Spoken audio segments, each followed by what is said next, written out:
అందరికీ నమస్కారము. ఇప్పుడు నేను చెప్పబోయే టాపిక్ అరెస్ట్ అండ్ కస్టడీ. ఈ రెండు టర్మ్స్ చాలా ముఖ్యమైనవి. అరెస్ట్ అంటేనేమో టోటల్ గా అతని యొక్క హక్కులను కోల్పోవటము, తర్వాత కస్టడీ అంటే only partial restraints on his movements అనమాట.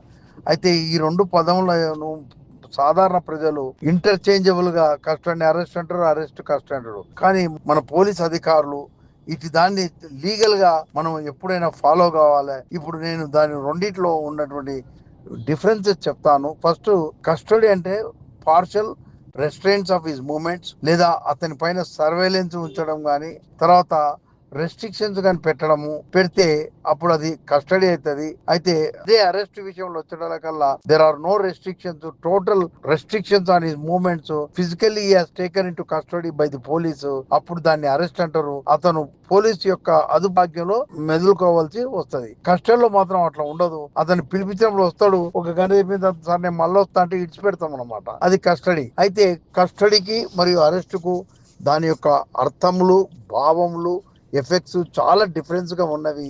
కస్టడీకి మనకు సిఆర్పిసిలో డెఫినేషన్ లేదు, కానీ అరెస్ట్ కు సంబంధించి ఏ విధంగా చేయాలి, ఎట్లా చేయాలి అనేది మనకు సెక్షన్ 46 లో చెప్పబడింది. తర్వాత బిఎన్ఎస్ఎస్ సెక్షన్ 48 లో చెప్పబడింది అనమాట. So even if a person surrenders before the authority, that is before a police officer or any arresting authority ఉన్నప్పుడు వాళ్ళ ముందర సరెండర్ అయినా అది కూడా అరెస్ట్ అనమాట. అయితే మనం అరెస్ట్ విషయంలో వచ్చేటాకల్లా వీ కెన్ యూజ్ ఫోర్స్, బలం ప్రయోగం చేసి అతన్ని అదుపులోకి తీసుకోవచ్చు. కస్టడీ విషయంలో బల ప్రయోగం అనేది ఉండదన్నమాట. సో దీంట్లో క్లియర్గా డిఫరెన్సెస్ తెలుస్తేనే మనకు. సో దీని యొక్క ముఖ్యమైన భావము, అర్థము. తర్వాత అరెస్ట్ గావింపబడిన వ్యక్తికి కొన్ని చట్టరీత్యా హక్కులు లభిస్తాయి. ఏమని? 24 గంటల్లో అతన్ని సంబంధిత మేజిస్ట్రేట్ కోర్టులో ప్రొడ్యూస్ చేయవలను. 24 గంటలకు ఎక్కువ టైం పెట్టుకుంటే అది ఇల్లీగల్ కస్టడీ. సంబంధిత అధికారి ఇల్లీగల్ కస్టడీకి అతను గురి కావాల్సి వస్తుంది. అంటే రాంగ్ఫుల్ కన్ఫైన్మెంట్ కింద అతను నేర పరిధిలోకి వస్తాడు.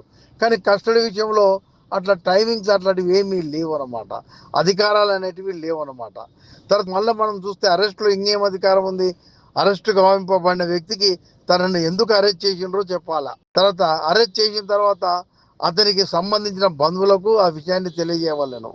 తర్వాత అరెస్ట్ చేసి కోర్టు ప్రొడ్యూస్ చేసేటప్పుడు ఈ should be subjected to medical examination. తర్వాత అరెస్ట్ గావింపబడిన వ్యక్తి యొక్క హెల్త్కు సంబంధించి, తర్వాత అతని బాగోగుల గురించి మొత్తం అరెస్ట్ చేయబడిన అధికారి చూసుకోవాలను. అతనికి ఏమైనా నష్టం జరిగితే ఈ అరెస్ట్ వలన, ఇతరత్ర వ్యక్తుల యొక్క చర్యల వలన దానికి బాధ్యత అరెస్ట్ గావింపబడిన అధికారే చేయవలసి వస్తుంది అనమాట. కానీ కస్టడీ విషయంలో ఇవి ఇప్పుడు చెప్పిన విషయాలు ఏమీ వర్తించవు, ఎలాంటివి వర్తించవు. అతని ఇష్టం ఉంటే వెళ్ళిపోతాడు, మనమే పంపిస్తాము. ఎందుకు తలకాయన పని?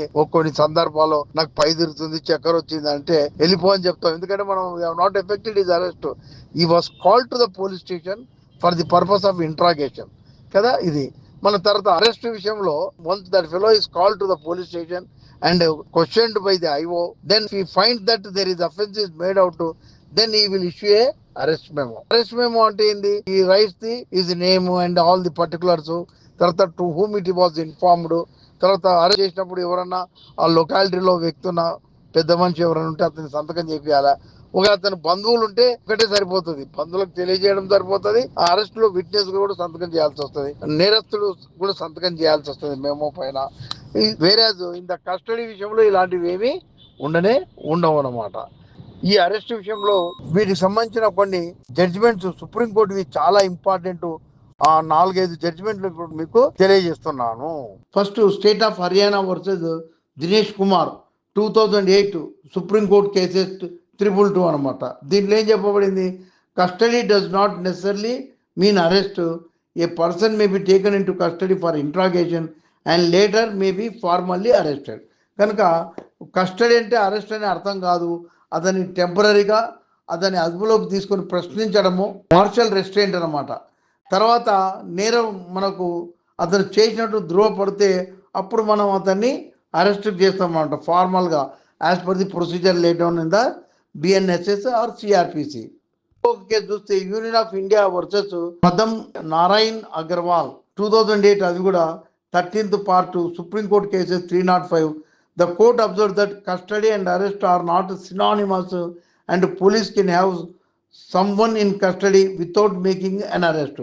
సో కొన్ని సందర్భాల్లో పోలీసు వారు కొందరిని పిలిపించి అడుగుతారనమాట, ప్రశ్నిస్తారు. అంత మాత్రాన అది అరెస్ట్ కాదు, ఓన్లీ కస్టడీ అనమాట కదా. ఈ యొక్క డిఫరెన్స్ తెలుసుకోవాలి. పోలీస్ వారికి ఎవరైనా పిలిచి విచారించే అధికారం ఉంది, అది కస్టడీ కిందనే వస్తుంది అనమాట. మనకి ఇంకొకటి Deepak Mahajan versus director of enforcement 1994 third part supreme court cases SCC 440 పేజీలో చెప్పబడింది. It was held that custody means surveillance or restriction on movement and then it follows the arrest, but not all custody is arrest. So custody తర్వాత arrest వస్తుంది, కానీ ప్రతి arrest ఎందుకు custody ఉంటుంది, కానీ ప్రతి కస్టడీ ఎందు అరెస్ట్ ఉండవలసిన అవసరము లేదన్నమాట.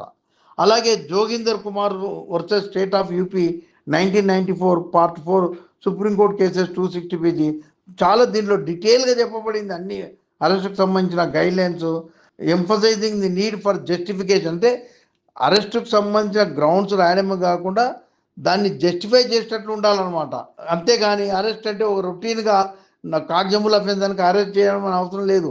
ఎందుకంటే మనకు సెక్షన్ 35 బిఎన్ఎస్ఎస్లో కానీ, తర్వాత సెక్షన్ 41లో కానీ మే అరెస్ట్ అని ఉంది. Police officer may arrest in cognizable offence ఉంది, కానీ మస్ట్ అనేది ఎక్కడ లేదు. ఇక్కడ కూడా చెప్తున్నారు, arrest is not a routine thing if a person is involve in a cognizable offence unless you write the grounds for his arrest and should not be made unless necessary for investigation. అంటే grounds రాసి తర్వాత ఇన్వెస్టిగేషన్కి అవసరం అంటేనే arrest చేయాలని మనకు Joginder Kumar versus state of UP. It is a very landmark judgment regarding the arrest on par with DK Basu case which came in the year 1997.